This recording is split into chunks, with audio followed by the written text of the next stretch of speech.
Most people don't even realize that you can measure hope.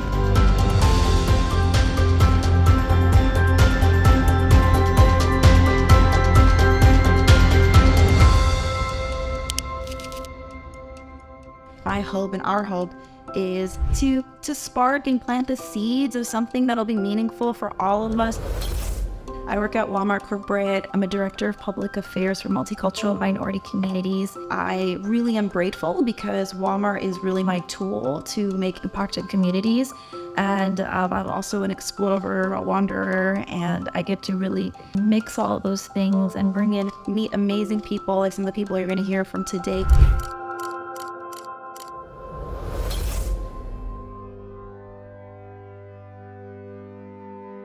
Please join me in paying respect to the Lenape people as the indigenous people of Manhattan and Lenape invoking their homelands where we are today.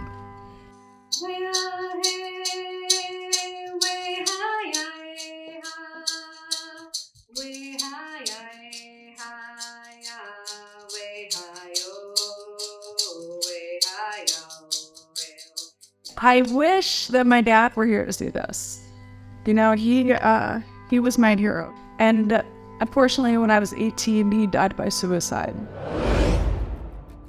I mean, I would say that hopelessness killed him. Most people don't even realize that you can measure hope. So you can measure how hopeful you are, and you can actually practice skills to become more hopeful.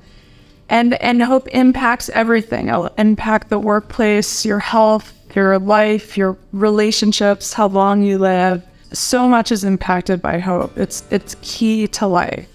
And I think if we could have an International Day of Hope sponsored by the United Nations, then in fact, we would have a vehicle for bringing more attention to this very important aspect of our lives.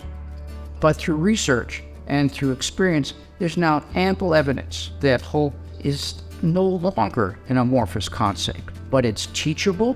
In other words, Catherine and her curriculum and people in other parts of the world who've used the curriculum have shown that it's teachable. Researchers have looked at the role of hope across the lifespan, and higher hope has been associated with better academic achievement, higher GPA, better self-esteem, more self-worth and life purpose, as well as lower levels of depressive symptoms and anxiety.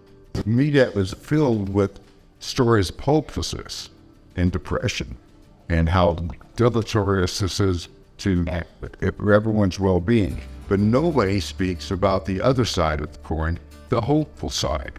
And I think this is where Catherine really comes in and where I've read and now Shine Hope are going to make such a difference. We are at an all-time high of adolescents and young adults aged 18 to 24 attempting and completing suicide. The Hopeful Minds curriculum that teaches all ages how to focus on hope and positivity is more critical than ever, and I believe it can and will save lives. So if you don't care enough about the individual health of children and you care more about economics, this also has a financial implication that's important for society.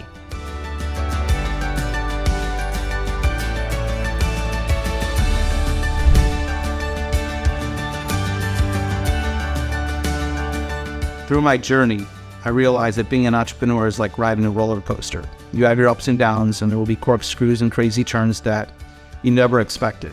However, I also realized that staying level-headed and using hope skills can keep you on the right path. I started to question my existence. If I went today, would anyone even matter? What got me through this challenging time was hope.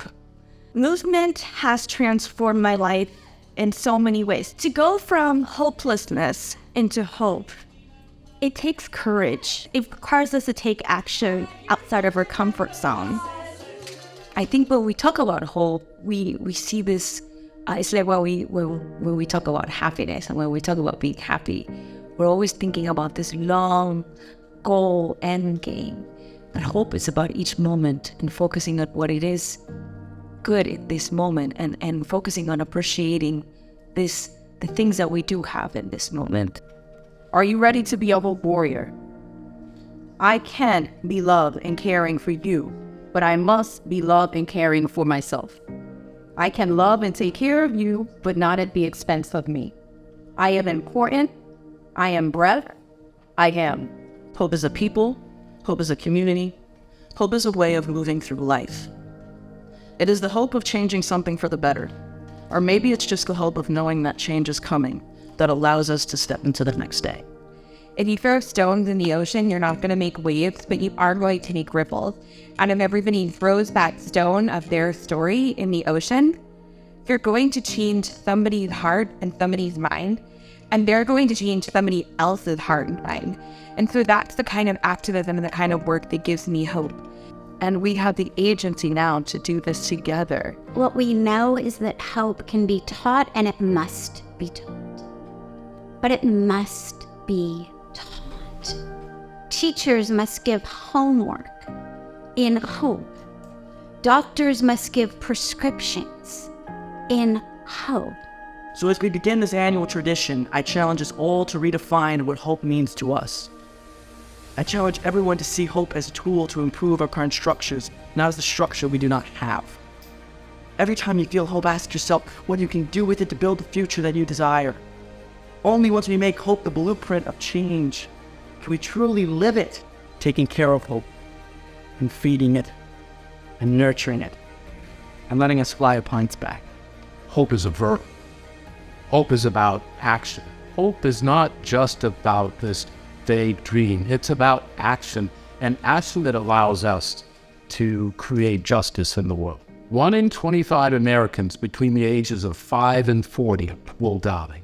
Minorities, LGBTQ, and particularly the indigenous people. Indigenous women have the highest rate of these deaths of disability. And I would argue that it is hopelessness that is the defining public health crisis of our time.